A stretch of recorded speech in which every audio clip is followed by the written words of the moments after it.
हरि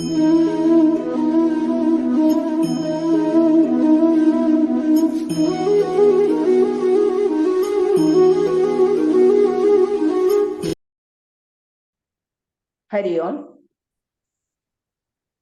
ओम नमो भगवते വാസുദേവായ. അധ്യായം 11. വിശ്വരൂപ ദർശന യോഗം. ഈ വിശ്വം തന്നെ ആയിരിക്കുന്ന ആ പരമാത്മാവിനെ കാണാനുള്ള അർജുനന്റെ ആഗ്രഹത്തെ ഭഗവാൻ കുറച്ചു നേരത്തേക്ക് സാധിപ്പിച്ചു കൊടുക്കുന്നു. എന്നതിനാൽ ഈ ഒരു അധ്യായത്തിന്റെ പേര് വിശ്വരൂപ ദർശന യോഗം. അങ്ങനെ ഈ പ്രപഞ്ചം മുഴുവൻ ആ പരമാത്മാവ് തന്നെയാണ് എന്ന ഭഗവാന്റെ വാക്കിനെ അനുഭവിച്ചറിയുമ്പോൾ ഒരു സാധകന് ഞാനെന്ന വ്യക്തിബോധം ഇല്ലാതാകുന്നു. അങ്ങനെ അത് ഒരു നിയോഗമായി തീരുന്നു. അത്തരം ഒരു നിയോഗമാണ് നമ്മൾ എല്ലാവരും ഇന്നിവിടെ ഒത്തുകൂടാനും ഇത്തരം ആധ്യാത്മിക പഠന ക്ലാസുകൾ ശ്രവിക്കാനും മനസ്സിലാക്കാനും സാധിക്കുന്നു എന്നത്. SPYSS NYC Malayalam online yoga ക്ലാസിന്റെ ആഭിമുഖ്യത്തിൽ നടക്കുന്ന ഗീതാ പഠന ക്ലാസ് 113 ദിവസം. ഈ പരിപാടിയിലേക്ക് എല്ലാ പ്രമുഖരെയും ശിക്ഷകരെയും യോഗ ബന്ധുക്കളെയും ആദരപൂർവം സ്നേഹപൂർവം സ്വാഗതം ചെയ്യുന്നു. ഇന്നത്തെ ഷെഡ്യൂൾ ഒന്ന് നോക്കാം. വിശ്വരൂപ ദർശന യോഗം ഇന്ന് 4ാം ദിവസമാണ് നമ്മൾ നോക്കുന്നത്. ധ്യാന ശ്ലോകം ഗൗരി ദേവി അക്ക, ചാൻഡിങ് ഗൈഡൻസ് സുനിത അക്ക, ബാക്കപ്പ് പ്രീജിത അക്ക. ശ്ലോകം 19, 20, 21 ആവർത്തിച്ചു ചൊല്ലുന്നത് നാഗരാജണ്ണ. ബാക്കപ്പിനായിട്ട് സരോജിനി അക്ക, പിന്നെ EV നായരണ്ണ. 22, 23, 24 ശ്ലോകം റിപ്പീറ്റ് ചെയ്യുന്നത് ദീപ്തി അക്ക. എല്ലാവരെയും ഒരിക്കൽ കൂടി ആദരപൂർവ്വം സ്നേഹപൂർവ്വം സ്വാഗതം ചെയ്യുന്നു. ഹരിയോം. ആദ്യമായിട്ട് ധ്യാന ശ്ലോകം ചൊല്ലാൻ ഗൗരി ദേവിയൊക്കെ ക്ഷണിക്കുന്നു. ഹരിയോം അക്ക.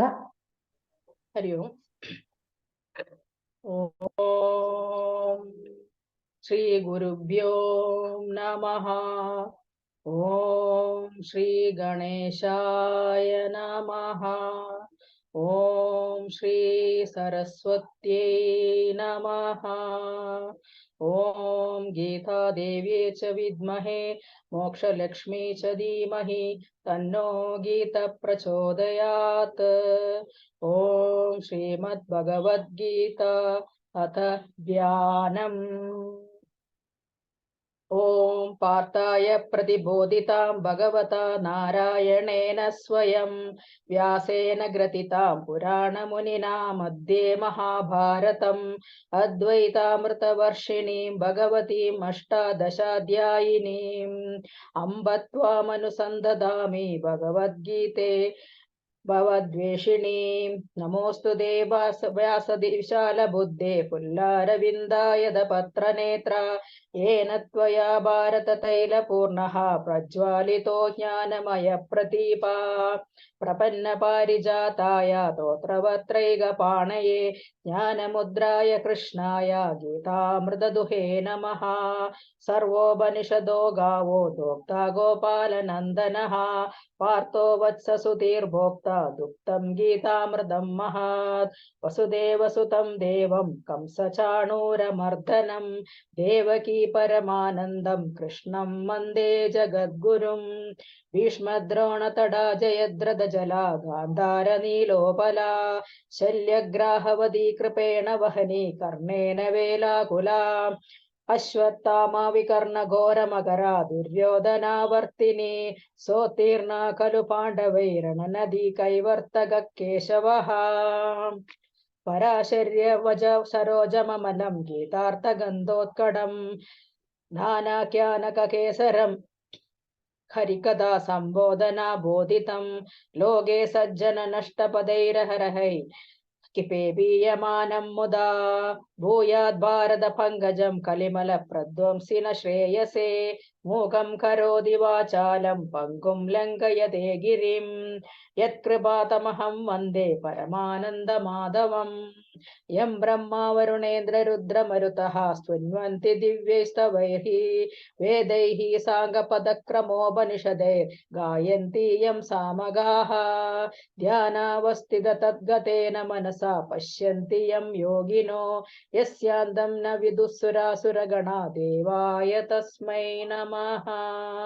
ഓം ദേവായ തസ്മൈ നമഃ. ദേവായ തസ്മൈ നമഃ. ഹരി ഓം. ഹരി ഓം. ചാൻഡിങ് ഗൈഡൻസിനായിട്ട് സുനിത അക്കയെയും ശ്ലോകം 19, 20, 21 റിപ്പീറ്റേഷൻ ചൊല്ലാൻ നാഗരാജ് അണ്ണനെയും വിശദീകരണത്തിന് പ്രീജിത അക്കയും സാദരം ക്ഷണിച്ചുകൊള്ളുന്നു. ഹരി ഓം. ഹരി ഓം. ഓം ശ്രീകൃഷ്ണ പരമാത്മനേ നമഃ.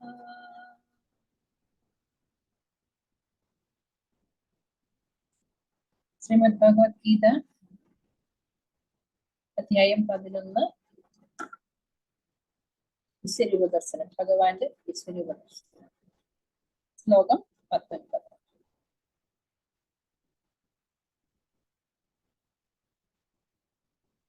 അനാദിമധ്യാന്തമനന്തവീര്യം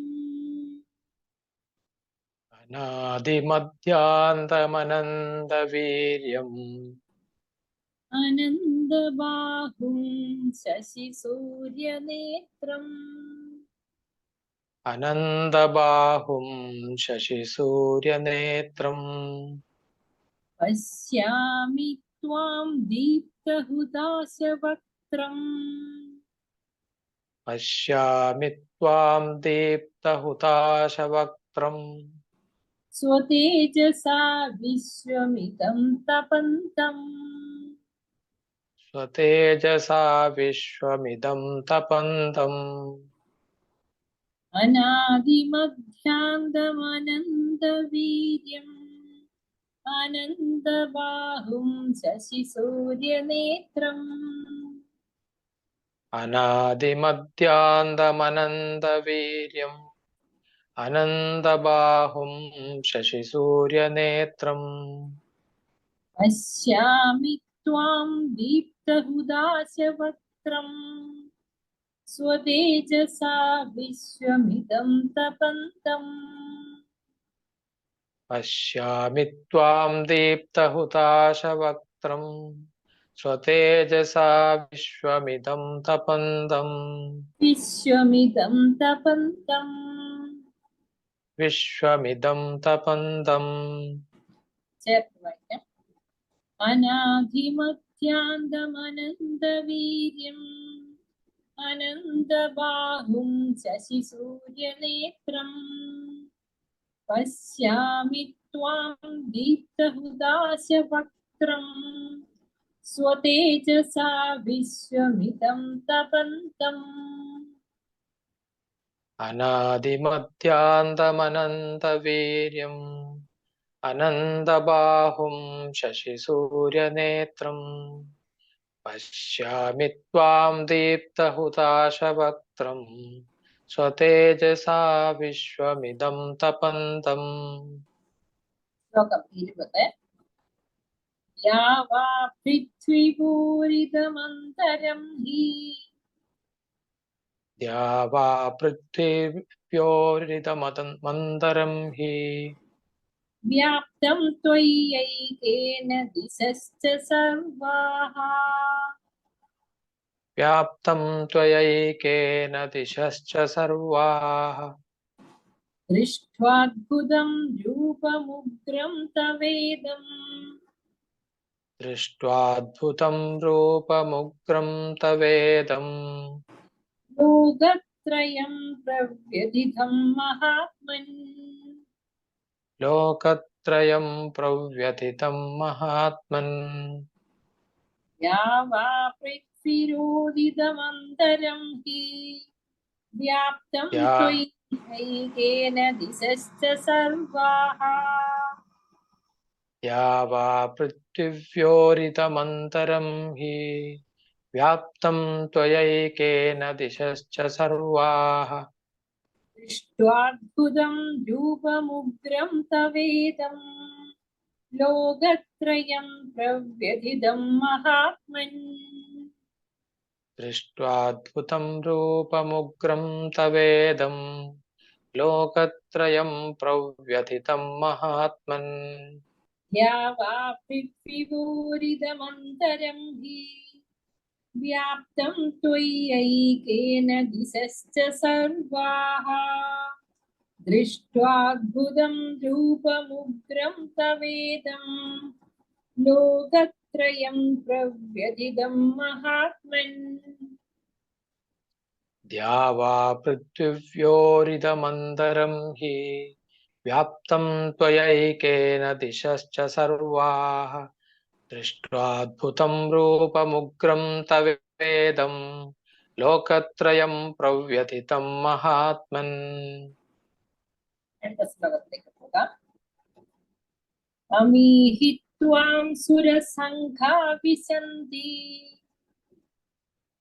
अमीहि त्वां सुरसङ्घा विशन्ति केचित् भीता प्राञ्जलयो गृह्णन्ति केचित् भीता प्राञ्जलयो गृह्णन्ति स्वस्तीत्युक्ता महर्षि सिद्धसङ्घाः स्वस्तीत्युक्त्वा महर्षिसिद्धसङ्घाः स्तुवन्ति त्वां स्तुतिभिः पुष्कलाभिः स्तुवन्ति त्वां स्तुतिभिः पुष्कलाभिः अमीहि त्वां सुरसङ्घा विशन्ति केचित् भीता प्राञ्जलयो गृह्णन्ति अमीहि त्वां सुरसङ्घा विशन्ति केचित् भीताः प्राञ्जलयो गृह्णन्ति स्वस्तीत्युक्ता महर्षि सिद्धसङ्घाः स्तुवन्ति त्वां स्तुतिभिः पुष्कलाभिः स्वस्तीत्युक्त्वा महर्षिसिद्धसङ्घाः स्तुवन्ति त्वां स्तुतिभिः पुष्कलाभिः अमीहि त्वां सुरसङ्घा विशन्ति केचित् भीता प्राञ्जलयो गृह्णन्ति स्वस्तीत्युक्ता महर्षि सिद्धसङ्घा स्तुवन्ति त्वां स्तुतिभिः पुष्कलाभिः अमीहि त्वां सुरसङ्घा विशन्ति केचित् भीताः प्राञ्जलयो गृह्णन्ति स्वस्तीत्युक्त्वा महर्षिसिद्धसङ्घाः स्तुवन्ति त्वां स्तुतिभिः पुष्कलाभिः ഹരി ഓം. 19ാമത്തെ ശ്ലോകം ഇവിടെ പറയുകയാണ്, അവിടേക്ക് ഭഗവാന് തുടക്കമോ മധ്യമോ അവസാനമോ ഒന്നുമില്ല എന്നാണ് പറയുന്നത്. അദ്ദേഹം അമേയമാണ്. അങ്ങയുടെ പ്രഭാവം അനേകം കൈകളും, അനന്തബാഹു എന്നാണ്, അനേകം കൈകളുണ്ട് അങ്ങേക്ക്. അതുപോലെ തന്നെ സൂര്യചന്ദ്രന്മാരാകുന്ന കണ്ണുകളാണ് അങ്ങേക്കുണ്ട്. വായിൽ നിന്ന് തീ പാടുന്നു. അങ്ങയുടെ തേജസ്സാൽ ലോകമെമ്പാടും ജ്വലിക്കുന്നതായി ഞാൻ കാണുന്നുണ്ട്. ശരിക്കും കാണുകയാണ്, നേരിട്ട് കാണുകയാണ് ആ വിശ്വരൂപത്തെ അർജുനൻ. അങ്ങനെയുള്ള ആ വിശ്വരൂപത്തെ ത്വാം പശ്യാമി, ഞാൻ കാണുന്നു ഭഗവാനെ എന്നാണ് അർജുനൻ ഇവിടെ പറയുന്നത്. അപ്പോൾ എല്ലാ സൃഷ്ടിക്കും കാരണം ഭഗവാനാണ്. അല്ലെ, കാലാതീതനായ പുരുഷനാണ് ഭഗവാൻ, കാലപുരുഷനാണ്. കാലത്തിന് അതീതനാണ് ഭഗവാൻ. ഈ കാലം കടന്നു പോകുന്നത് ഭഗവാനിലൂടെയാണ്. അല്ലെ, ഭഗവാനിൽ അന്തർലീനമായിരിക്കുന്ന പ്രകൃതി, ആ പ്രകൃതി ചലിച്ചുകൊണ്ടേയിരിക്കുന്നു. അപ്പൊ ചലനം ഉണ്ടെങ്കിൽ മാത്രമേ കാലം ഉണ്ടാവുകയുള്ളൂ. അല്ലെ, അതായത് ഭൂമി സ്വയം കറങ്ങുന്നു. ആ സമയത്ത് പകലുകളും രാത്രികളും ഉണ്ടാകുന്നു. ഇവിടെ ചലനം സംഭവിക്കുന്നതുകൊണ്ട് പകലും രാത്രിയും ഉണ്ടാകുന്നു. അതുപോലെ തന്നെ സൂര്യനെ പ്രദക്ഷിണം വെക്കുന്നു. അങ്ങനെ ദിവസങ്ങളും മാസങ്ങളും വർഷങ്ങളും ഒക്കെ ഇങ്ങനെ കടന്നുപോയിക്കൊണ്ടേയിരിക്കുന്നു. അപ്പോൾ ആ കാലാതീതനായ പുരുഷനാണ് ഭഗവാൻ. അപ്പൊ പുരുഷൻ എന്ന് പറഞ്ഞാല് ധർമ്മം, അർത്ഥം, കാമം, മോക്ഷം ഇതൊക്കെ അടങ്ങിയതാണ് പുരുഷൻ അല്ലെ, കാലപുരുഷൻ. അപ്പൊ ധർമ്മത്തെ പരിപാലിക്കുന്നവൻ. ദുര്യോധനൻ പറയുകയുണ്ടായി അല്ലെ, ദൂതുമായി പോയ കൃഷ്ണനെ ദുര്യോധനൻ നിന്ദിക്കുകയാണ്, അപമാനിക്കുകയാണ് അല്ലെ, ഇതൊക്കെ പറഞ്ഞുകൊണ്ട്. ധർമ്മം അറിയുന്നതുകൊണ്ടാണ് ദുര്യോധനൻ അങ്ങനെ നിന്ദിക്കുന്നത്, അറിയാത്തത് കൊണ്ടൊന്നുമല്ല. ശരിക്കും അറിയാം ധർമ്മം എന്താണ് ദുര്യോധനൻ. പക്ഷെ ആ ധർമ്മം പാലിക്കാൻ, അത് നടപ്പാക്കാൻ ദുര്യോധനന് പറ്റാത്തത് കൊണ്ടാണ് അങ്ങനെയൊക്കെ സംസാരിക്കുന്നത് അല്ലെ. കൃഷ്ണനെ നിന്ദിക്കപ്പെടുന്നത് കൃഷ്ണൻ എന്നൊരു വ്യക്തി മാത്രമല്ല, ഭാരതീയ സംസ്കാരമാണ്. വലിയൊരു നീതിപീഠത്തെയാണ് അന്ന് ദുര്യോധനൻ നിന്ദിച്ചത്, കൃഷ്ണൻ എന്ന് പറയുന്ന വലിയ സത്യത്തെ. അപ്പൊ കൃഷ്ണനെ നിന്ദിക്കപ്പെടുന്നത് കൃഷ്ണൻ എന്ന വ്യക്തി മാത്രമല്ല, ഭാരതീയ സംസ്കാരമാണ്. അങ്ങനെ കൃഷ്ണനെ നിന്ദിച്ചുകൊണ്ട്, ഭാരതീയ സംസ്കാരത്തെ നിന്ദിച്ചുകൊണ്ട് സ്വയം നിന്ദിതനാകുകയാണെന്ന് ദുര്യോധനൻ ചെയ്തത്. അങ്ങനെ ദുര്യോധനെ പോലുള്ള വിഡ്ഢികളാണ് ഭാരതീയ സംസ്കാരത്തെ നിന്ദിച്ചുകൊണ്ട് സ്വയം നിന്ദിതരാകുന്നത് എന്നും. അങ്ങനെ ആ പുരുഷൻ കാലം കാമത്തിൽ ആകുന്നു, കാമം കർമ്മമാകുന്നു, കർമ്മം ബീജമാകുന്നു, ആ ബീജം സന്താനമാകുന്നു. അങ്ങനെ സൃഷ്ടികർമ്മം ഇവിടെ നടക്കുന്നു. അതാണ് 19ാമത്തെ ശ്ലോകം. ഇനി 20ാമത്തെ ശ്ലോകത്തില് ഭൂമിക്ക്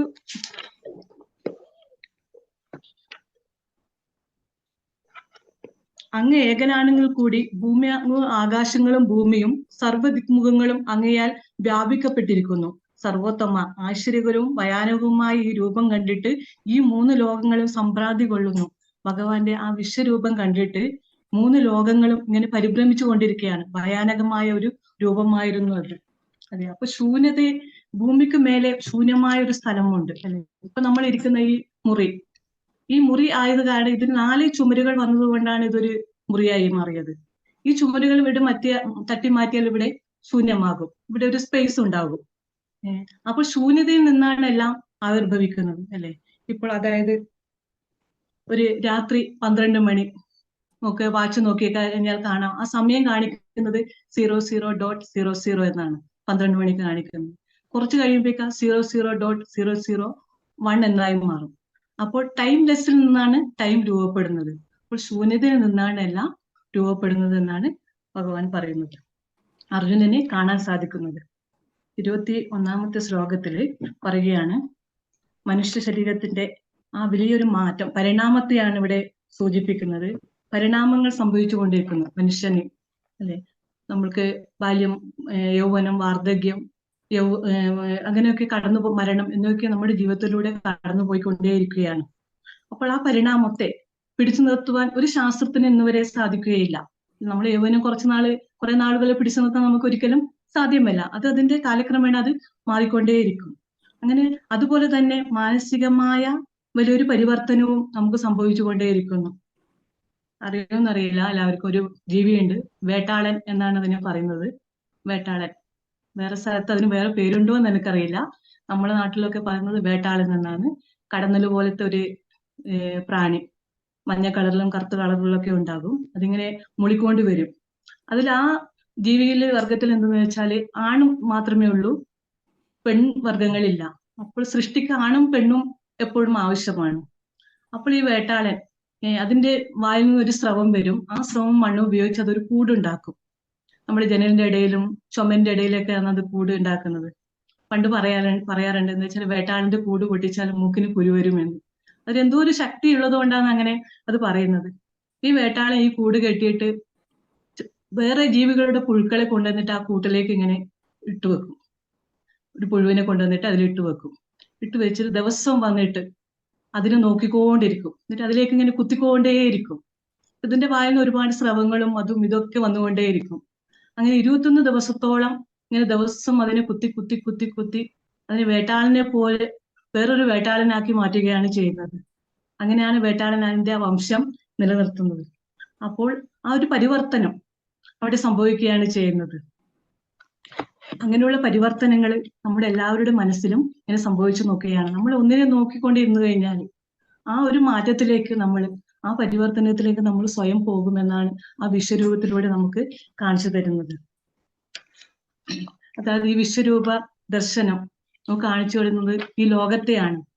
ഈ ലോകത്ത് നമുക്ക് സുഖങ്ങൾ തരുന്നു, ദുഃഖങ്ങൾ തരുന്നു, വേദനകൾ തരുന്നു, കഷ്ടപ്പാടുകൾ തരുന്നു, ഒരുപാട് അനുഭവങ്ങളും ഒക്കെ നമുക്ക് തരുന്നുണ്ട്. പക്ഷെ അതിൽ തന്നെ നമ്മൾ കുടുങ്ങിക്കിടക്കാൻ ഒരിക്കലും സാധ്യമല്ല. നമുക്ക് നമ്മുടെ കടമകൾ ചെയ്യേണ്ടതായിട്ടുണ്ട്. അപ്പോൾ തേനീച്ചയെ അറിയാം അല്ലെ? തേനീച്ചയുടെ ഡ്യൂട്ടി എന്തെന്ന് വെച്ചാല് അത് തേൻ ശേഖരിക്കുക എന്നുള്ളതാണ് അതിന്റെ കടമ. അത് പൂക്കളായ പൂക്കളൊക്കെ കയറി ഇറങ്ങിയിട്ട് ഒരുപാട് തേനുകളൊക്കെ ശേഖരിച്ചു കൊണ്ടേയിരിക്കും. ഒരു ദിവസം അതൊരു പൂവിൽ ഇരുന്നപ്പോൾ അതിന് തോന്നി, എന്തിനാണ് കുറച്ച് സമയം കൂടി അതിന്റെ സൗരഭ്യവും ഭംഗിയും ഇങ്ങനെ ആസ്വദിച്ചുകൊണ്ട് ഇവിടെ ഇരിക്കാം എന്നത് വിചാരിച്ചു. അങ്ങനെ അവിടെ തന്നെ അത് ഇരുന്നു. അതൊരു താമര പൂവായിരുന്നു അല്ലെ? സൂര്യൻ അസ്തമിച്ചു കഴിഞ്ഞാൽ താമരയുടെ ഇതളുകളൊക്കെ ഇങ്ങനെ കൂമ്പിപ്പോവും, ഇങ്ങനെ കൂടി വരും. ഇത് അറിഞ്ഞതേ ഇരുന്നില്ല. ആ പൂവിന്റെ ആ സൗന്ദര്യം ആസ്വദിക്കുമ്പോൾ ഇത് ആ താമരപ്പൂ വാടി വരുന്നത് ഇത് കണ്ടതേ ഇല്ല. അങ്ങനെ അതിന്റെ ഉള്ളിൽ കൊണ്ടുങ്ങി അത് ഞെരിഞ്ഞമർന്ന് ഇല്ലാതായി. അപ്പോൾ അങ്ങനെ തന്നെയാണ് നമ്മൾ ആ ലോകത്തിൽ തന്നെ ഇരുന്നു കഴിഞ്ഞാൽ, നമ്മൾ കടമകൾ ചെയ്യാതെ ആ ലോകത്തിൽ തന്നെ ഇരുന്നു കഴിഞ്ഞാൽ നമ്മൾക്കും വിനാശമായിരിക്കും. അതുതന്നെയാണ് ഭഗവാൻ ഈ വിശ്വരൂപ ദർശനത്തിലൂടെ ഈ ലോകത്തെയാണ് നമുക്ക് കാണിച്ചു തരുന്നത്. അങ്ങനെയുള്ള ആ സച്ചിദാനന്ദ രൂപത്തെയാണ് എല്ലാവരും ഇങ്ങനെ വണങ്ങിക്കൊണ്ടേയിരിക്കുകയാണ്. സകലരും ദേവഗണങ്ങളെല്ലാം അവയെ കണ്ട് ശരണം പ്രാപിച്ച് ഇങ്ങനെ കൂപ്പുകൈകളോടെ നിൽക്കുകയാണ്. അവർ ചിലരൊക്കെ ഭയക്കുന്നുണ്ട്, പ്രാർത്ഥിക്കുന്നുണ്ട്. മഹർഷിമാരും സിദ്ധരും ലോകത്തിന് എല്ലാവിധ ശാന്തിയും ഭവിക്കട്ടെ എന്ന് നേർന്നുകൊണ്ട് ഇങ്ങനെ സ്തുതിച്ചുകൊണ്ടേയിരിക്കുകയാണ് ചെയ്യുന്നത്. ഹരി ഓം. അടുത്തത് നമ്മൾ നോക്കാൻ പോകുന്നത് വിശ്വരൂപ ദർശനത്തിലെ തന്നെ 22, 23, 24 എന്നീ ശ്ലോകങ്ങളുടെ റിപ്പീറ്റേഷൻ ദീപ്തിയക്ക, പിന്നെ വിശദീകരണം സരോജിനിയക്ക. ചൊല്ലിക്കൊടുക്കുന്നത് സുനിതക്ക. ഹരി ഓം.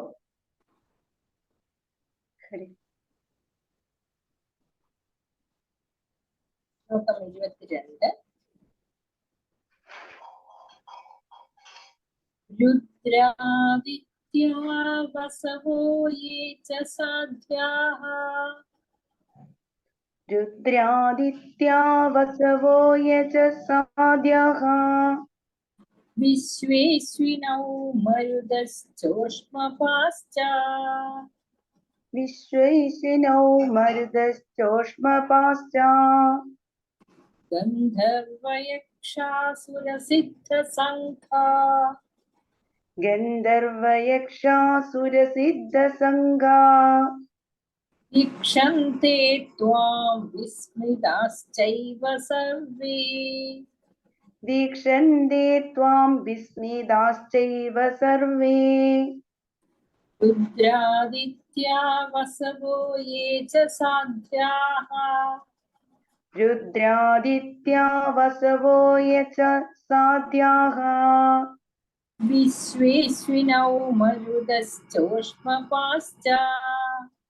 വിശ്വൈശ്വിനൗ മരുതശ്ചോഷ്മപാശ്ച. ഗന്ധർവയക്ഷാസുരസിദ്ധസംഘാ. ഗന്ധർവയക്ഷാസുരസിദ്ധസംഘാ. വീക്ഷന്തെ ത്വാം വിസ്മിതാശ്ചൈവ സർവേ.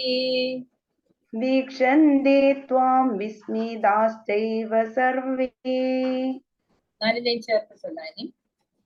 രുദ്രാദിത്യാ വസവോ യേ ച സാധ്യാഃ. വിശ്വേശ്വിനൗ മരുതശ്ചോഷ്മപാശ്ച. ഗന്ധർവയക്ഷാസുരസിദ്ധസംഘാ. വീക്ഷന്തെ ത്വാം വിസ്മിതാശ്ചൈവ സർവേ. രുദ്രാദിത്യാ വസവോ യേ ച സാധ്യാഃ. വിശ്വൈശ്വിനൗ മരുതശ്ചോഷ്മപാശ്ച. ഗന്ധർവയക്ഷാസുരസിദ്ധസംഘാ. വീക്ഷന്തെ ത്വാം വിസ്മിതാശ്ചൈവ സർവേ. ശ്ലോകം 23. രൂപം മഹത്തേ ബഹുവക്ത്രനേത്രം.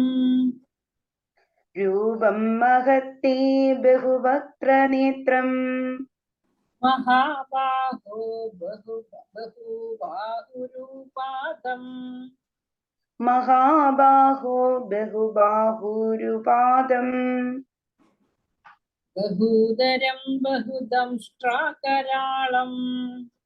ബഹൂദരം ബഹുദ്രംഷ്ട്രാകരാളം दृष्ट्वा लोका प्रव्यथितास्तथाहम् ദൃഷ്ട്വാ ലോകാഃ പ്രവിദിതാസ്തദാഹം रूपं महत्ते बहुवक्त्रनेत्रं महाबाहो बहुबाहूरुपादम् രൂപം മഹത്തേ ബഹുവക്ത്രനേത്രം മഹാബാഹോ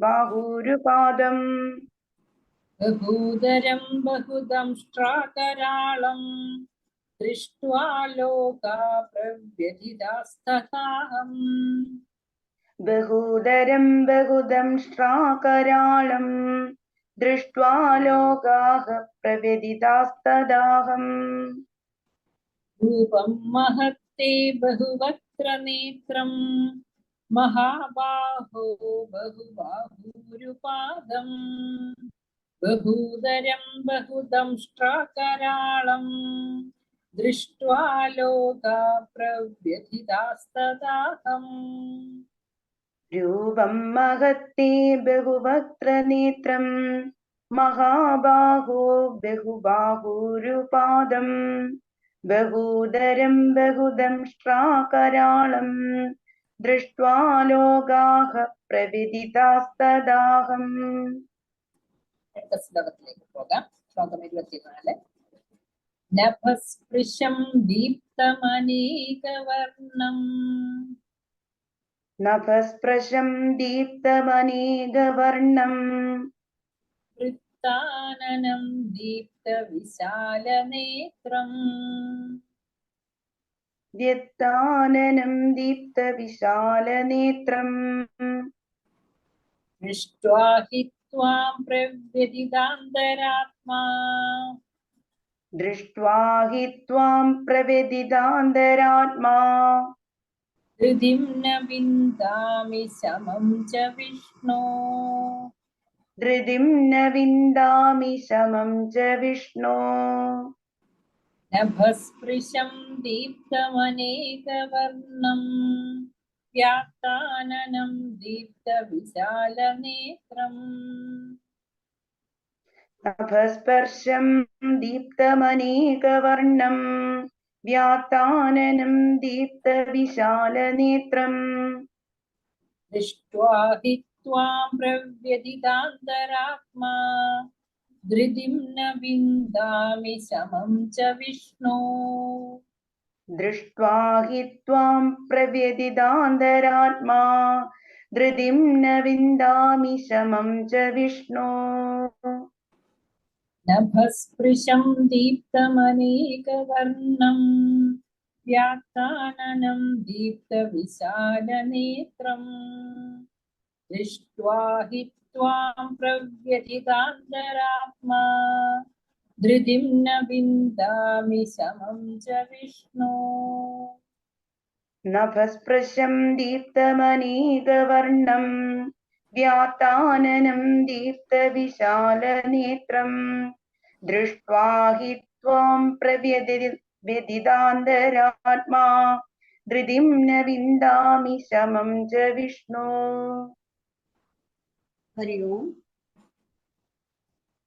എല്ലാവർക്കും നമസ്കാരം. നമ്മൾ ഇതുവരെ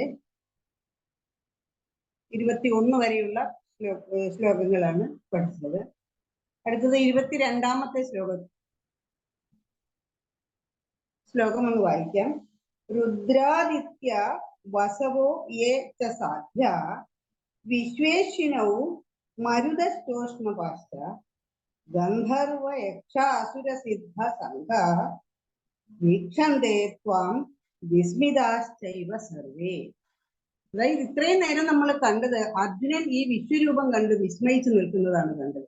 കാരണം വിശ്വരൂപം, അങ്ങയുടെ വിശ്വരൂപം എനിക്കൊന്ന് കാണണം എന്ന് അർജുനൻ ഭഗവാനോട് അപേക്ഷിക്കുന്ന സമയത്ത് ഇങ്ങനെയൊരു രൂപമായിരിക്കും കാണാൻ പോകുന്നത് എന്ന് അർജുനൻ മനസ്സിൽ ചിന്തിച്ചതേയില്ല. ഈ വിശ്വരൂപം കണ്ടതോടുകൂടി അർജുനൻ വളരെ വിസ്മയ ഭരിതനായി നിൽക്കുന്നതാണ് നമ്മളിപ്പോൾ നേരം കണ്ടുകൊണ്ടിരിക്കുന്നത്. ഇപ്പോൾ പറയുന്നു അർജുനൻ മാത്രമല്ല കണ്ടത്, ഇവിടെ വേറെ പല ആൾക്കാരും ഇത് കാണുന്നുണ്ടായിരുന്നു എന്നാണ് നമുക്ക് മനസ്സിലാകുന്നത്. ഇത് പറയുമ്പോൾ നമുക്ക് പഴയ കാലത്തേക്ക്, ആദ്യത്തെ അധ്യായത്തിലേക്ക് തന്നെ തിരിച്ചു പോകണം. എവിടെ വെച്ചാണ് ഈ വിശ്വരൂപം ഭഗവാൻ കാണിച്ചു കൊടുക്കുന്നത് അർജുനന്? അർജുനനും ഭഗവാനും മാത്രമുള്ള ഒരു സ്ഥലത്ത് വെച്ചിട്ടല്ല. അതായത് ഒരു യുദ്ധം നടക്കുന്ന സമയത്ത്, യുദ്ധത്തിന്റെ ഇരുപുറത്തും ഇരുവശങ്ങളിലുമുള്ള യോദ്ധാക്കൾ നിരന്നു നിൽക്കുന്ന ആ സമയത്താണ് ഈ ഭഗവത്ഗീത ഭഗവാൻ ചൊല്ലിക്കൊടുക്കുന്നതും വിശ്വരൂപം പ്രദർശിപ്പിക്കുന്നതുമൊക്കെ. അപ്പോൾ ഭഗവാന്റെ കാരുണ്യത്താൽ ദിവ്യ ദൃഷ്ടി ആർക്കൊക്കെയാണോ ഉണ്ടായിട്ടുള്ളത് അവർക്കെല്ലാം ഇത് കാണുവാനുള്ള ഭാഗ്യം ഉണ്ടായി എന്ന് നാം മനസ്സിലാക്കണം. അപ്പോ അർജുനൻ മാത്രമല്ല, അവിടെ നിന്നിട്ടുള്ള ദിവ്യ ദൃഷ്ടി ഭഗവാന്റെ കാരുണ്യം കൊണ്ട് കിട്ടിയിട്ടുള്ളതായ ആരൊക്കെ ഉണ്ടോ ആ കൂട്ടത്തില്, അവരെല്ലാം ഈ വിശ്വരൂപം കണ്ടുകൊണ്ടിരിക്കുകയാണ്. ഇവിടെ മറ്റാരൊക്കെയാണ് കാണുന്നത് എന്നാണ് ഈ 22ാമത്തെ ശ്ലോകത്തിൽ പറയുന്നത്. രുദ്രാദിത്യാഹ, രുദ്രന്മാരും ആദിത്യന്മാരും, വസവോഹോ, അതായത് വസവഹ, വസുക്കൾ എല്ലാവരും ഉണ്ട്. സാധ്യാഹ, സാധ്യന്മാരെല്ലാവരും ഉണ്ട്. വിശ്വേശ്വിനവും, വിശ്വന്മാര്, വിശ്വദേവന്മാര് സകലരുമുണ്ട്. അശ്വിനവും, അശ്വിനി ദേവന്മാര്, അശ്വിനി കുമാരന്മാര് രണ്ടുപേരാണ്, അതാണ് അശ്വിനവും എന്ന് പറയുന്നത്. അശ്വിനി ദേവന്മാര്, അശ്വിനി കുമാരന്മാര് രണ്ടുപേരുണ്ട്. മരുതശ്ചോഷ്മപാശ്ച, മരുത്തുക്കളെല്ലാം ഉണ്ട്. ഊഷ്മപാഹ എന്ന് പറഞ്ഞാല് ഊഷ്മാക്കൾ, പിതൃക്കൾ, നമ്മുടെ മരിച്ചുപോയ പിതൃക്കൾ എല്ലാവരും ദേവലോകത്ത്, ലോകങ്ങളില്, അതായത് ഭൂലോകത്തല്ല, അതിനപ്പുറത്തായ ആ ലോകത്ത് എല്ലാം നിരന്ന് നിൽക്കുന്നു.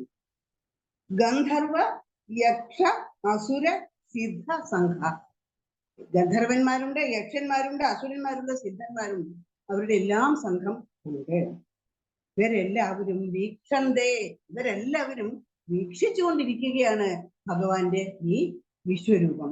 വീക്ഷിച്ചുകൊണ്ടിരിക്കുന്നു എന്ന് മാത്രമല്ല, അവരെല്ലാം വിസ്മിതാശ്ചൈവ സർവേ, എല്ലാവരും വിസ്മയിച്ച് നോക്കി നിൽക്കുകയാണ്. അർജുനനോടൊപ്പം തന്നെ ഈ പറയുന്ന ദേവലോകത്തും അസുര ലോകത്തും, ഇത് ഭൂമിയിലുള്ളവരും ഉണ്ട്, അതിനപ്പുറം ഭൂമിക്കപ്പുറമുള്ള എല്ലാ ലോകങ്ങളിലുമുള്ള 3 ലോകങ്ങളിലുമുള്ള സർവരും അങ്ങനെ വിസ്മയിച്ച് നോക്കി നിൽക്കുകയാണ് ഭഗവാന്റെ ഈ രൂപം കാണുന്നത്. രുദ്രാദിത്യ വസവോ സാധ്യ വിശ്വേശ്വിനൗ മരുതശ്ചോഷ്മപാശ്ച ഗന്ധർവയക്ഷാസുരസിദ്ധ സംഘാഃ വീക്ഷന്തേ ത്വാം വിസ്മിതാശ്ചൈവ സർവേ. എല്ലാവരും 3 ലോകങ്ങളിലുള്ള എല്ലാവരും അങ്ങനെ വിസ്മയിച്ചു നിൽക്കുകയാണ് ഭഗവാന്റെ ഈ രൂപം കണ്ടിട്ട്. അതാണ് 22ാമത്തെ ഈ ശ്ലോകത്തില് നമ്മൾ പഠിക്കുന്നത്. അടുത്തത് 23ാമത്തെ ശ്ലോകത്തിലേക്ക് നോക്കിയാൽ എന്താണ്? രൂപം മഹത്തെ ബഹുവക്ത്രനേത്രം മഹാബാഹോ ബാഹു ഊരുപാദം ബഹൂദരം ബഹുദംഷ്ട്രാകരാളം ദൃഷ്ട്വാ ലോകാ പ്രവ്യഥിതാസ്തഥാഹം. അപ്പോ അർജുനൻ പറയുകയാണ്, അർജുനൻ വിസ്മയിച്ചു നിൽക്കുന്ന അർജുനൻ കാണുന്ന എന്താണ്? രൂപം മഹത്തെ, അങ്ങയുടെ മഹത്തായ ഈ രൂപം എന്നെ വിസ്മയിപ്പിക്കുന്നു. അങ്ങയുടെ ഈ രൂപം മഹത്തെ ബഹുവക്ത്രനേത്രം, വളരെ അധികം കണ്ണുകളും വായ്ക്കളും മുഖങ്ങളും എല്ലാമായിട്ട് ഇങ്ങനെ വല്ലാത്ത ഒരു രൂപമാണ് ഞാൻ കാണുന്നത്, അങ്ങയിൽ കാണുന്നത് ഭഗവാനെ. മഹാബാഹോ, എത്രയോ കൈകളാണ്. ആ മഹാബാഹോ എന്ന് പറഞ്ഞാൽ ശക്തിമാനായ ഭഗവാനെ. അത് മാത്രമല്ല, ധാരാളം കൈകളും കാണുന്നുണ്ട്. മഹാബാഹോ ബാഹു ഊരുപാദം, വലിയ കൈകളും വലിയ ഊരുക്കളും വലിയ പാദങ്ങളും, ഇതെല്ലാം ധാരാളമായിട്ട് കാണുകയാണ്. ഒന്നോ രണ്ടോ അല്ല, വളരെയേറെ പാദങ്ങളും ഊരുക്കളും ബാഹുക്കളും എല്ലാം ഞാൻ കാണുന്നു ഭഗവാനെ. ബഹു ഉദരം, എത്രയോ ഉദരങ്ങള്, ഒരു ഉദരമല്ല ഞാൻ കാണുന്നത്, എത്രയോ ഉദരങ്ങൾ കാണുകയാണ്. ബഹുദംഷ്ട്രാകരാളം, ധാരാളം പല്ലുകള്, ദംഷ്ട്രകള് കാണുന്നു ഭഗവാനെ. അങ്ങയുടെ ഈ രൂപത്തിൽ ധാരാളം ദംഷ്ട്രകളും ഞാൻ കാണുന്നു ഭഗവാനെ. ദൃഷ്ട്വാ ലോക പ്രവ്യധിതാഹം, ഇതെല്ലാം കണ്ടിട്ട് ഈ 3 ലോകങ്ങളോടൊപ്പം ഞാനും വിസ്മയിച്ചു പോകുന്നു ഭഗവാനെ എന്ന് ഭഗവാനോട് പറയുകയാണ് അർജുനൻ. ഹേ ഭഗവാനെ, അനേകം മുഖങ്ങളും നേത്രങ്ങളും അനേകം കൈകളും തുടകളും കാലുകളും കണ്ണുകളും വയറുകളും അങ്ങനെ ദംഷ്ട്രങ്ങളും ദംഷ്ട്രകരാളവുമായ അങ്ങയുടെ ഈ മഹത്തായ രൂപം ദർശിച്ചിട്ട് ഞങ്ങൾ എല്ലാവരും, ഞാൻ ഉൾപ്പെടെ ഈ 3 ലോകങ്ങളിലുമുള്ള എല്ലാ ആൾക്കാരും പേടിച്ച് വിസ്മയിച്ച് നിൽക്കുകയാണ് ഭഗവാനെ എന്ന് അർജുനൻ ഭഗവാനോട് പറയുകയാണ് ഈ 23-ാമത്തെ ശ്ലോകത്തിൽ. രൂപം മഹത്തേ ബഹുവക്ത്രനേത്രം മഹാബാഹു ബഹുബാഹൂരുപാദം ബഹൂദരം ബഹുദംഷ്ട്രാകരാളം ദൃഷ്ട്വാ ലോകാ പ്രവ്യധിതാസ്തഥാഹം. അവരെ പോലെ തന്നെ 3 ലോകങ്ങളിലുമുള്ള ആ ആൾക്കാർ വിസ്മയിച്ച് നിൽക്കുന്നത് പോലെ തന്നെ ഞാനും വിസ്മയിച്ച് നിൽക്കുകയാണ് ഭഗവാനെ എന്നാണ് അർജുനൻ ഈ 23-ാമത്തെ ശ്ലോകത്തിൽ പറയുന്നത്. അടുത്തത് 24-ാമത്തെ ശ്ലോകമാണ്.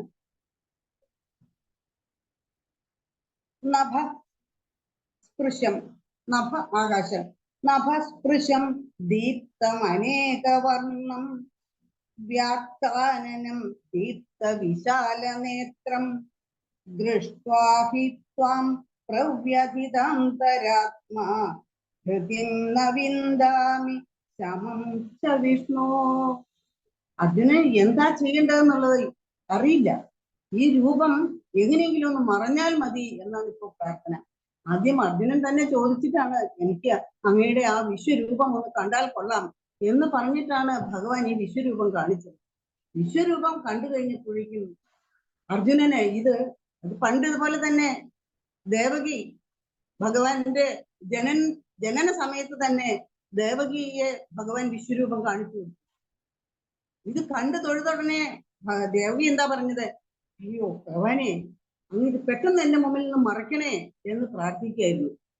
അതുപോലെ തന്നെ ഭൂലോകം മുഴുവനും വായിൽ കൂടി കാണിച്ചു കൊടുത്തു. ആ സമയത്തും യശോദ ഇതുപോലെ തന്നെ പ്രാർത്ഥിക്കായിരുന്നു. ഭഗവാനെ, വേഗം വായൊന്ന് അടയ്ക്കൂ, വായടച്ചു, എനിക്കിതൊന്നും കാണാനുള്ള ശക്തി ഇല്ല കൃഷ്ണ എന്ന് യശോദയും പറഞ്ഞു. അതുപോലെ തന്നെ ഇവിടെ ഇപ്പോ അർജുനനും പറയുകയാണ്, കൃഷ്ണ ഭഗവാനെ, ഞാൻ വിസ്മയിച്ചു നിൽക്കുകയാണ്, ഈ രൂപം ഒന്ന് മറഞ്ഞു കിട്ടിയാൽ മതി എന്ന് ഞാൻ ആഗ്രഹിക്കുന്നു എന്നാണ് ഇപ്പോ അർജുനൻ പറയുന്നത്. ഇവിടെ എന്താണ്? നഭസ്പർശം, ആകാശം മുട്ട നിൽക്കുകയാണ്.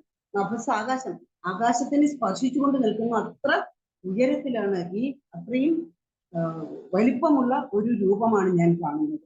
നഭസ്പൃശ്യം ദീപ്തം അനേക വർണ്ണം, അനേക വർണ്ണങ്ങളില്, ഒരു വർണ്ണമല്ല അനേക വർണ്ണങ്ങളിൽ ദീപ്തമായിട്ട് വളരെ ഉജ്ജ്വലമായ പ്രകാശത്തോടു കൂടിയാണ് ഈ രൂപം ഞാൻ കാണുന്നത്. വ്യാക്താനനം, വ്യാക്താനനം തുറന്ന വായാണ്, വായ അടച്ചു പിടിച്ചിട്ടില്ല, ദംഷ്ട്രകളൊക്കെ കാണിച്ചുകൊണ്ട് വായ തുറന്നു പിടിച്ചിരിക്കുകയാണ്. വ്യാക്താനനം ദീപ്ത വിശാല നേത്രം, നല്ല തിളങ്ങുന്ന കണ്ണുകളാണ്, അതും ചെറുതൊന്നുമല്ല, വിശാല നേത്രങ്ങളാണ്, വലിയ കണ്ണുകളാണ്, തിളങ്ങുന്ന വലിയ കണ്ണുകളാണ്. ഭഗവാന് അർജുനന് ഇത് കണ്ടിട്ട് എന്താണ് ചെയ്യേണ്ടതെന്ന് അറിയാത്ത ഒരു മാനസിക ഒരു സംഘർഷത്തിൽ നിൽക്കുകയാണ് അർജുനൻ. ഇത്ര വിശാലമായ കണ്ണുകൾ. ദൃഷ്ട്വാ ഹി ത്വാം പ്രവ്യധിതാന്തരാത്മാ ഹൃതിം ന വിന്ദാമി ശമം ച വിഷ്ണോ.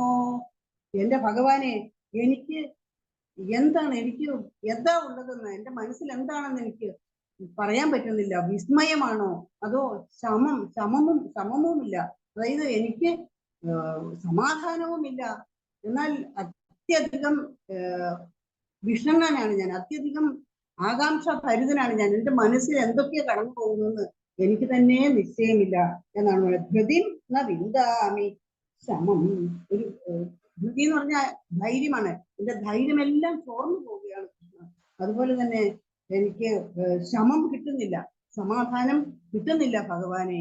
ഞാൻ എന്താണ് ചെയ്യേണ്ടത് എന്ന് ഭഗവാനോട് ചോദിക്കുന്നതാണ് ഈ 24-ാമത്തെ ശ്ലോകത്തിൽ നമ്മൾ കാണുന്നത്. നഭസ്പൃശം ദീപ്തമനേകവർണം വ്യാത്താനനം ദീപ്തവിശാലനേത്രം ദൃഷ്ട്വാ ഹി ത്വാം പ്രവ്യഥിതാന്തരാത്മാ ഗതിം ന വിന്ദാമി ശമം ച വിഷ്ണു. ഭഗവാനെ, എനിക്ക് ധൈര്യവുമില്ല, മനസമാധാനവും കിട്ടുന്നില്ല. ഞാൻ വല്ലാത്തൊരു അവസ്ഥയിലായിരിക്കുകയാണ്. ഈ ഒരു രൂപം മറച്ചാൽ മതി എന്നുള്ള പ്രാർത്ഥനയിലാണ് ഇപ്പോൾ അർജുനൻ ഇരിക്കുന്നത്. 24-ാമത്തെ ശ്ലോകം അങ്ങനെയാണ്. അല്ലയോ വിശ്വവ്യാപിയായ ഭഗവാനെ, ആകാശം മുട്ടി നിൽക്കുന്ന രൂപത്തോടെ പ്രകാശിതങ്ങളായ അനേകം വർണ്ണങ്ങളോട് കൂടിയവനും വിവൃതങ്ങളായ മുഖങ്ങളോട് കൂടിയവനും തുറന്ന വായോട് കൂടിയവനും പ്രകാശിക്കുന്ന വലിയ കണ്ണുകളോട് കൂടിയവനും ഇങ്ങനെയുള്ള അങ്ങയെ കണ്ടിട്ട് ഞാൻ ചഞ്ചല മനസ്കനായിരിക്കുകയാണ്.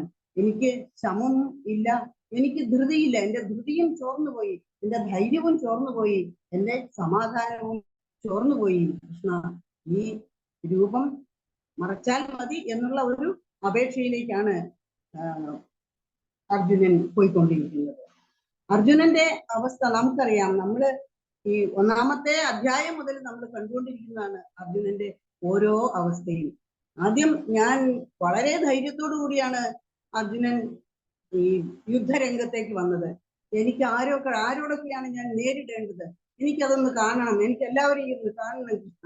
ആരൊക്കെയാണ് ജീവൻ ത്യജിച്ചും എന്നോട് യുദ്ധം ചെയ്യാനായിട്ട് വന്നിട്ടുള്ളത്, ആരൊക്കെയാണ് എന്ന് എനിക്കൊന്ന് കാണണം കൃഷ്ണ എന്ന് പറഞ്ഞാണ് അർജുനൻ കൃഷ്ണനോട് തേര് 2 സേനകളുടെയും മധ്യത്തിലായി നിർത്തൂ എന്ന് പറയുന്നത്. അതുപോലെ തന്നെ ഭഗവാൻ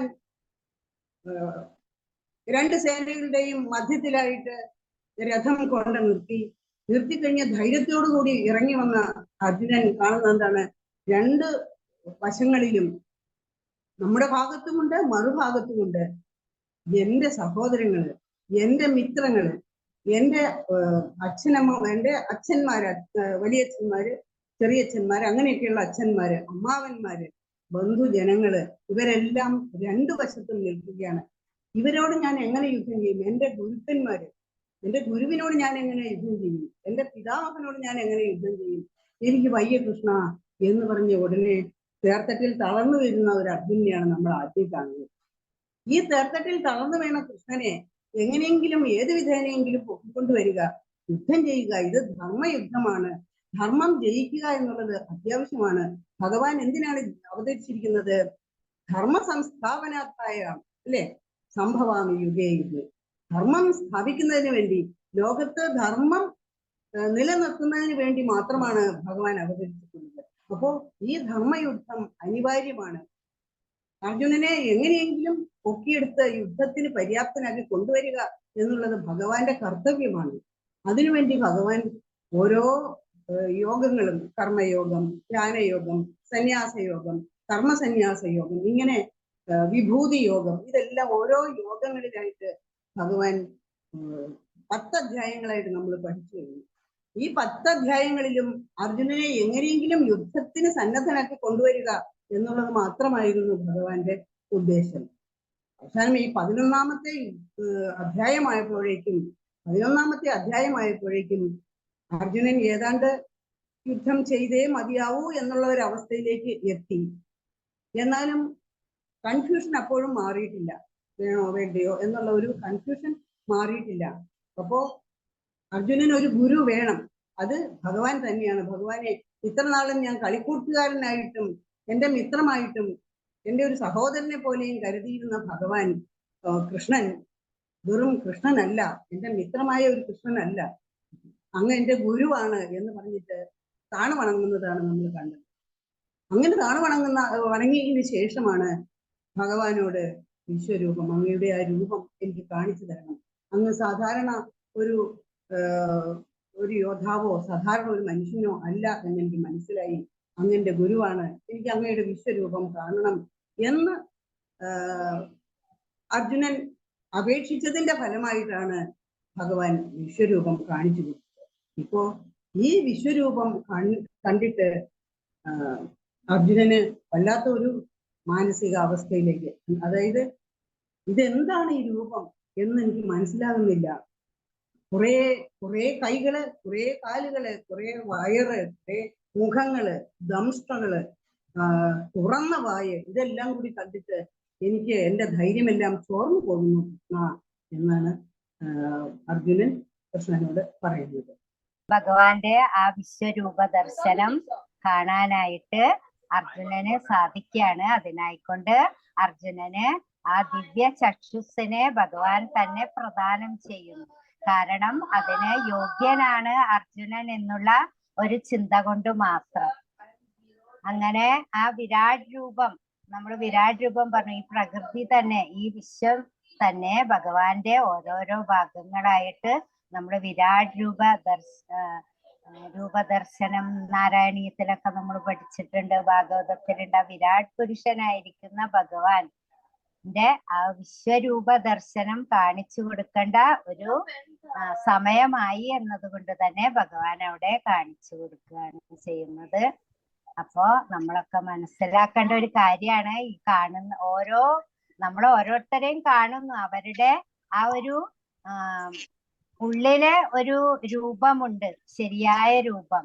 അതായിട്ടാണ് നമ്മളിപ്പോ ഭഗവാനെ കാണുന്നത്. അല്ലെങ്കിൽ നമ്മൾ ഭഗവാനെ കണ്ണനായിട്ട് ഓടിക്കളിച്ച് നടക്കുന്ന, വികൃതി കാണിച്ച് നടക്കുന്ന, വെണ്ണ കട്ട് തിന്നിട്ടും അങ്ങനെ പല പല അസുരന്മാരെ കൊന്നിട്ടും, പിന്നെ പൂതന തുടങ്ങി അനവധി അസുരന്മാരെ ഹനിക്കേണ്ടായി അല്ലെ. അപ്പൊ നമുക്ക് ആ ഭഗവാനെ ആ ഒരു രൂപമായിരുന്നു നമ്മുടെ മനസ്സിൽ, ഉണ്ണിക്കണ്ണന്റെ രൂപം. പക്ഷെ ഇപ്പൊ ഇതാ യശോദയ്ക്ക് കാണിച്ചു കൊടുത്തു, ആ മണ്ണ് തിന്നു എന്ന് പറഞ്ഞ് ഗോപികമാര് കംപ്ലൈന്റ് ചെയ്യുമ്പോ വായ തുറന്നുകൊണ്ട് യശോദയ്ക്ക് കാണിച്ചു.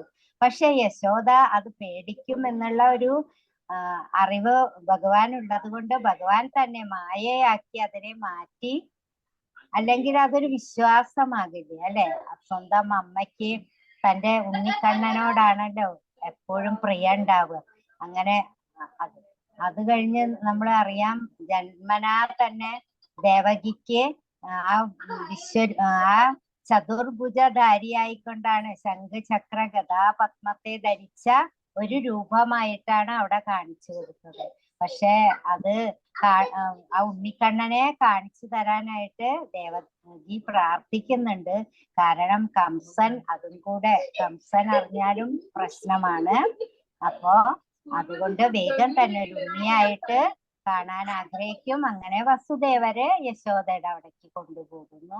അപ്പൊ ഭഗവാന്റെ ആ ഒരു ലീലാവിലാസങ്ങളിൽ ഏറ്റവും പ്രധാനമായ വിശ്വരൂപ ദർശനം എന്ന 11ാമത്തെ അധ്യായം, അതവിടെ സഞ്ജയൻ ധൃതരാഷ്ട്രർക്ക് പറഞ്ഞ് മനസ്സിലാക്കി കൊടുക്കുകയാണ്. ആ വിശ്വരൂപ ദർശനത്തെ പ്രകീർത്തിച്ചുകൊണ്ട് വർണ്ണിച്ചുകൊണ്ട് ധൃതരാഷ്ട്രർക്ക് പറയുന്നു. അപ്പോ സഞ്ജയൻ പറയുന്നത് എന്താണെന്ന് വെച്ചാൽ, അത് ആ ദിവ്യത്വം അല്ലെങ്കിൽ ആ അസാധാരണമായ കഴിവാണ് ഭഗവാനുള്ളത്. അപ്പോ അതുകൊണ്ട് തന്നെ ആ ഭഗവാന്റെ പക്ഷം ചേർന്നുള്ള പാണ്ഡവരെ മനസ്സിലാക്കി വെക്കുക. അവരായിട്ട് നമ്മൾ ഒരാളെ അറിഞ്ഞു കഴിഞ്ഞാലാണ് നമ്മൾ അതിനെ ഏറ്റുമുട്ടാൻ പോകുമ്പോ സൂക്ഷിക്കണം എന്നുള്ള ഒരു തത്വം കൂടെ അവിടെ ധൃതരാഷ്ട്രർക്ക് പറഞ്ഞു കൊടുക്കുകയാണ് വിശ്വരൂപ ദർശനത്തെ വർണ്ണിച്ചുകൊണ്ട്. കാരണം ആ ഭഗവാന്റെ കഴിവിനെ മനസ്സിലാക്കി കൊടുക്കുകയാണ്. അപ്പൊ ഭഗവാനുള്ള ഒരു പക്ഷം എന്ന് പറയുമ്പോൾ അവിടെ ഒരിക്കലും തോൽവി സംഭവിക്കില്ല. ഈ ഭഗവാൻ തന്നെ ഓരോ അവതാരങ്ങൾ എടുത്തൂലെ, പക്ഷെ ധർമ്മത്തിനായിക്കൊണ്ട് ധർമ്മത്തെ ധർമ്മത്തിന് എപ്പോൾ ച്യുതി വരുന്നുവോ, എപ്പോഴോ കളങ്കം വരുന്നുവോ, അപ്പൊ രക്ഷിക്കാനായിക്കൊണ്ട് ഭഗവാൻ ഓരോ അവതാരം എടുക്കുന്നു. പക്ഷെ അത് ഇന്നത് എന്നില്ല. ആദ്യമൊക്കെ നമ്മൾ നോക്കുമ്പോ കാണാം മത്സ്യമായിട്ടും വരാഹമായിട്ടും അങ്ങനെ കൂർമ്മമായിട്ടും അങ്ങനെ നികൃഷ്ടമായിട്ടുള്ള ജീവികളായിക്കൊണ്ട് പോലും ഭഗവാന് ജന്മമെടുത്ത് കാര്യം നടത്താൻ ഉള്ള ഒരു പ്രേരണ ഭഗവാന് കിട്ടുന്നുണ്ട്. അപ്പൊ ഭഗവാൻ അവിടെ ഇതല്ല നോക്കുന്നത്, സ്ഥാനമാനല്ല നോക്കുന്നത്, ധർമ്മത്തെ ജയിക്കാനായിക്കൊണ്ട് ഏത് രൂപം എടുക്കാനും നമ്മള് പറയാറില്ലേ, കാര്യം നേടാൻ കഴുതക്കാരും പിടിക്കണമെന്ന്. അതുപോലെ ഏതൊരു രൂപം എടുത്തിട്ടും അവിടെ ധർമ്മത്തെ ജയിക്കാൻ, നമ്മുടെ ലക്ഷ്യം എന്താണോ അതിനെ പ്രാപിക്കാനായിട്ട് നമ്മള് ഏതൊരു സാഹചര്യത്തിലും പെട്ട് കാര്യത്തെ സാധിച്ചെടുക്കാൻ നമ്മൾ ശ്രമിക്കുക. അത്രേ പറയാനുള്ളൂ. ഹരി ഓം. എല്ലാവർക്കും നന്ദി, നമസ്കാരം. ഹരി ഓം രമക്ക. അപ്പൊ നമ്മൾ ഇന്ന് ശ്രീമദ് ഭഗവത്ഗീതയിലെ 11-ാം അധ്യായമായ വിശ്വരൂപ ദർശന യോഗത്തിലെ 19 മുതൽ 24 വരെയുള്ള ശ്ലോകങ്ങൾ ചൊല്ലാൻ പഠിക്കാനും അതിന്റെ അർത്ഥങ്ങൾ മനസ്സിലാക്കാനും സാധിച്ചു. അപ്പൊ ഇനി തുടർന്ന് വരുന്ന ദിവസങ്ങളിലെ അതിന്റെ ബാക്കി ഭാഗങ്ങളെല്ലാം നമുക്ക് പഠിക്കാം. അപ്പൊ ഇന്ന് നമുക്ക് ശ്ലോകം ചൊല്ലാൻ നേതൃത്വം നൽകിയ സുനിത അക്കയ്ക്കും പിന്നെ റിപ്പീറ്റേഷൻ ചെയ്ത ദീപ്തി അക്കയ്ക്കും അതേപോലെ ഗൗരി അക്കയ്ക്കും ധ്യാന ശ്ലോകം ചൊല്ലിയ ഗൗരി അക്കയ്ക്കും റിപ്പീറ്റേഷൻ ചെയ്ത നാഗരാജണ്ണനും ദീപ്തി അക്കയ്ക്കും അതേപോലെ വിശദീകരണം നൽകിയ പ്രീജിത അക്കയ്ക്കും സരോജിനി അക്കയ്ക്കും ബാക്കപ്പിനായിട്ട് റെഡി ആയിട്ടിരുന്ന രമ അക്കയ്ക്കും ഇ.വി. നായരണ്ണനും സമിതിയുടെ പേരിലും എന്റെ പേരിലും എല്ലാ യോഗ ബന്ധുക്കളുടെ പേരിലും നന്ദി അറിയിക്കുന്നു. അതോടൊപ്പം ഇന്നിവിടെ ഈ ആധ്യാത്മിക പഠന ക്ലാസ്സിൽ എത്തിച്ചേർന്ന എല്ലാ യോഗ ബന്ധുക്കൾക്കും സമിതിയുടെ പേരിലും എന്റെ പേരിലും എല്ലാവരുടെ പേരിലും നന്ദി അറിയിക്കുന്നു. അപ്പൊ നമുക്ക് നേരെ ഇരിക്കാം. നട്ടെല്ല്, കഴുത്ത്, ശിരസ് നേരെ വെക്കാം. കണ്ണുകൾ മൃദുവായി അടയ്ക്കാം. മുഖത്ത് മന്ദഹാസം. ലോക കല്യാണ മന്ത്രം ചൊല്ലാം. ഓം സർവേ ഭവന്തു സുഖിനഃ, സർവേ സന്തു നിരാമയ, സർവേ ഭദ്രാണി പശ്യന്തു, മാ കശ്ചിത് ദുഃഖഭാഗ് ഭവേത്. ഹരി ഓം. ശാന്തി ശാന്തി ശാന്തി. എല്ലാവർക്കും ശുഭരാത്രി നേർന്നുകൊണ്ട് അടുത്ത ക്ലാസ്സിലായി നമുക്ക് ഒത്തുകൂടാം. ഹരി ഓം.